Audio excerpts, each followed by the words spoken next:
Good morning everyone. आज हम लोग पढ़ेंगे जेपीएससी का जो प्री एग्जाम होने वाला है उसका सेट प्रैक्टिस 2। ठीक है, तो आज हम लोग का क्वेश्चन नंबर 23 से है। ठीक है, तो यहाँ हम लोग पढ़ेंगे क्वेश्चन क्या है, काकोरी कांड में पकड़े गए क्रांतिकारी रामप्रसाद बिस्मिल की फांसी किस जेल में हुई थी। ठीक है, तो क्वेश्चन नंबर 23 है किस जेल में हुई थी। तो चलो इसको थोड़ा सा डिटेल से जानते हैं।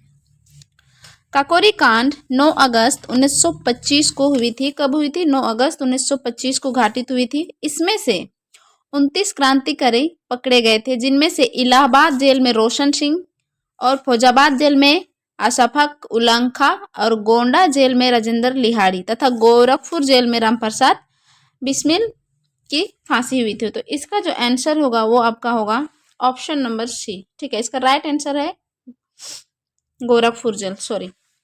ठीक है, नेक्स्ट क्वेश्चन हम देखेंगे कि जलियांवाला बाग हत्याकांड के लिए जिम्मेदार जनरल ओ डायर की हत्या किसने की थी।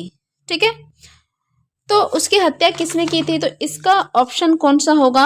उग्गम सिंह। तो उग्गम सिंह ऑप्शन नंबर डी देख सकते हैं दोस्तों, इसका ऑप्शन नंबर डी उग्गम सिंह होगा। ठीक है, किसने की थी और कहाँ की थी वो भी जानेंगे कि उग्गम सिंह ने 13 मार्च 1940 को लंदन जाकर जलियांवाला बाग हत्याकांड के जिम्मेदार रहे जनरल ओ डायर की हत्या की थी, जिसके लिए उन्हें फांसी दी गई थी। क्या दी गई थी? उसको फांसी दी गई थी। ठीक है, नेक्स्ट क्वेश्चन, निम्नलिखित में से किसने महात्मा गांधी के खिलाफत आंदोलन में भागीदारी की भर्त्सना की थी। ठीक है, तो इसका क्वेश्चन से क्या पता चलता है कि निम्नलिखित में से महात्मा गांधी की जो खिलाफत आंदोलन था, तो उसकी जो वो आंदोलन किए थे तो उसमें जो भागीदारी निभाया गया था, तो उसका भर्त्सना किसने की थी?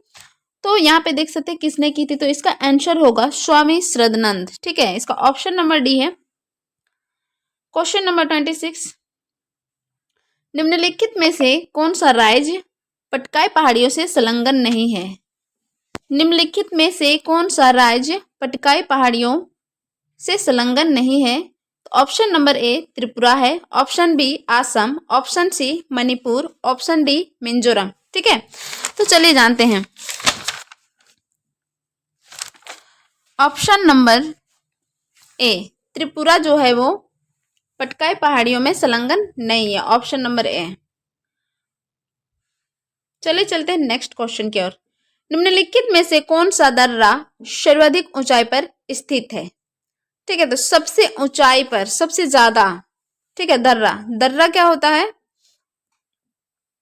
तो इसका ऑप्शन नंबर बी नथुला जो है, इसकी ऊंचाई जो है सर्वाधिक है, सबसे अधिक है। ठीक है, नेक्स्ट क्वेश्चन, इनमें से कौन सा राज्य अधिकतर राज्य सीमा को छूता है। इनमें से कौन सा राज्य अधिकतम राज्य सीमा को छूता है? मध्य प्रदेश, कर्नाटक, उत्तर प्रदेश और बिहार। ठीक है, तो यहाँ पे देख सकते हैं दोस्तों कि इनमें से कौन सा राज्य, ठीक है, तो हम बताते हैं कि उत्तर प्रदेश की सीमा जो है वो कितने राज्यों को छूती है? 8 राज्यों को छूती है और एक बांग्लादेश को। ठीक है, प्रदेश से लगते जो इस प्रकार सबसे ज्यादा छूती, तो इसका आंसर जो होगा वो ऑप्शन नंबर सी होगा। नेक्स्ट क्वेश्चन, डफ्फर जनजाति कहाँ पाई जाती है। तो डफ्फर जनजाति कहाँ पाई जाती है? तो डफ्फर जनजाति जो होती है गुजरात के सौराष्ट्र क्षेत्र में पाई जाती है। वो कहाँ पाई जाती है? गुजरात के सौराष्ट्र एक उसके अंदर है, कुछ नाम होगा, तो उसके अंदर ही डफ्फर जनजाति पाई जाती है। ठीक है, उसके बाद हम बात करेंगे कि अमृतसर एवं शिमला लगभग एक ही अक्षांश पर स्थित है। अमृतसर और शिमला लगभग एक ही अक्षांश पर स्थित है, तो उनकी जलवायु में भिन्नता के क्या कारण है। ठीक है, तो क्या कारण है? तो कारण ये भी हो सकता है कि जो दोनों के समुद्र तल से जो ऊंचाई है उसमें भिन्नता होना जलवायु के कारण ही हो सकता है। शिमला की ऊंचाई जो है लगभग 2206 मीटर है। शिमला की ऊंचाई कितनी है? लगभग 2206 मीटर है, और जबकि अमृतसर की ऊंचाई 218 मीटर है। ठीक है, तो क्षोभमंडल में ऊंचाई बढ़ने के कारण तापमान में क्या होता है? गिरावट आती है। ठीक है, तो यहाँ पे देख सकते हैं दोस्तों कि इसमें ऊंचाई में बहुत अंतर है, उसके वजह से कि शिमला की जो बर्फबारी होती है उसके कारण वहां पे भिन्नता का कारण पाया जाता है। तो इसका आंसर जो होगा वो ऑप्शन नंबर सी। ठीक है, नेक्स्ट क्वेश्चन, किस अक्षांश पर वार्षिक तापांतर न्यूनतम होता है? किस अक्षांश पर वार्षिक तपंतर होता है। तो यहाँ पे देख सकते हैं इसका ऑप्शन नंबर कौन सा होगा। तो ऑप्शन नंबर ए देख सकते हैं भूमध्य रेखा है, ऑप्शन नंबर बी कर्क रेखा है, ऑप्शन नंबर सी उत्तरी ध्रुव है, ऑप्शन नंबर डी मकर रेखा है। तो इसको हम यहाँ पे देखेंगे कि ऑप्शन नंबर कौन सा है। तो यहाँ पे देख सकते हैं भूमध्य रेखा इसका सही आंसर है। ठीक है, नेक्स्ट क्वेश्चन, कौन सा तरीका मिट्टी की उर्वरता प्राप्त करने की है? कौन सा तरीका जो है वो मिट्टी की उर्वरता प्राप्त करने की है, तो कौन सा हो सकता है? तो ये सभी है जो मिट्टी की उर्वरता को प्राप्त करती। तो ऑप्शन नंबर डी, क्योंकि फसल चक्र है, बहुफसली खेत है, मिश्रित खेती है, तो ये ऑप्शन नंबर डी सही आंसर होगा। हो सकता है यहाँ पे कभी कभी क्वेश्चन चेंज कर दे, तो आप लोग इसको याद रखिएगा, फसल चक्र है, मिश्रित खेती, बहुफसली खेती है, तो यहाँ से जो मिट्टी की उर्वरता प्राप्त होती है।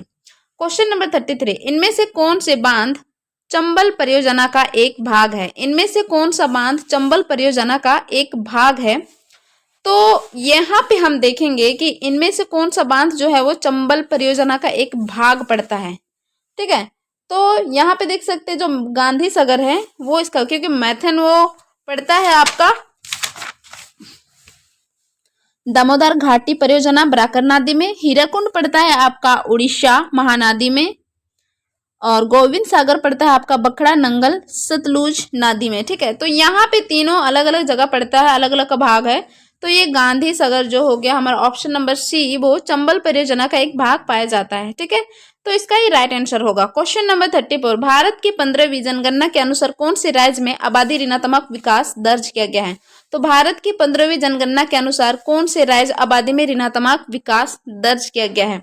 तो दोस्तों इसका जो सही आंसर होगा, 15वीं जनगणना के आंकड़ों के अनुसार भारत के सभी राज्यों की आबादी बढ़ी है। देखो 15वीं में जब जनगणना किया गया था तो वहां पे भारत के सभी राज्यों की जो आंकड़ा है वो काफी बढ़ गया था, मतलब बढ़ा, और उसके बाद जो सबसे कम पाया गया वो नागालैंड को छोड़कर। तो ठीक है, तो यहाँ पे हम लोग का ऑप्शन नंबर ए सही आंसर होगा, नागालैंड। ठीक है, यहाँ पे देख सकते हैं कि भारतीय गणना अनुसंधान केंद्र कहाँ स्थित है? भारतीय गणना मतलब कि कहाँ स्थित हो सकता है, तो वो हम यहाँ पे देखेंगे।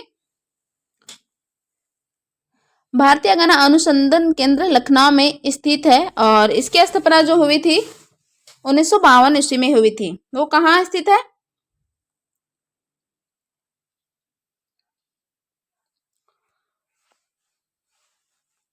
तो यहाँ पे देख सकते हैं जो आंसर इसका है वो यहाँ पे कोई दिया नहीं है, तो ये कोयम्बटूर ये भी गलत है, लुधियाना ये भी गलत है, कानपुर भी गलत है। तो यहाँ पे ऑप्शन डी आता है, इनमें से कोई नहीं, क्योंकि ये स्थित है, कहाँ स्थित है?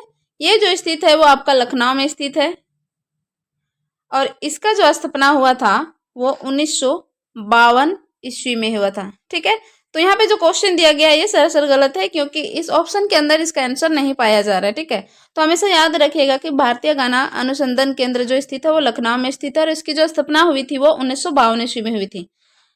उसके बाद देखते हैं यहाँ पे 1946 में संपन्न संविधान सभा के प्रारंभिक चुनाव में डॉक्टर भीमराव अंबेडकर किस संविधान सभा से निर्वाचित हुए थे?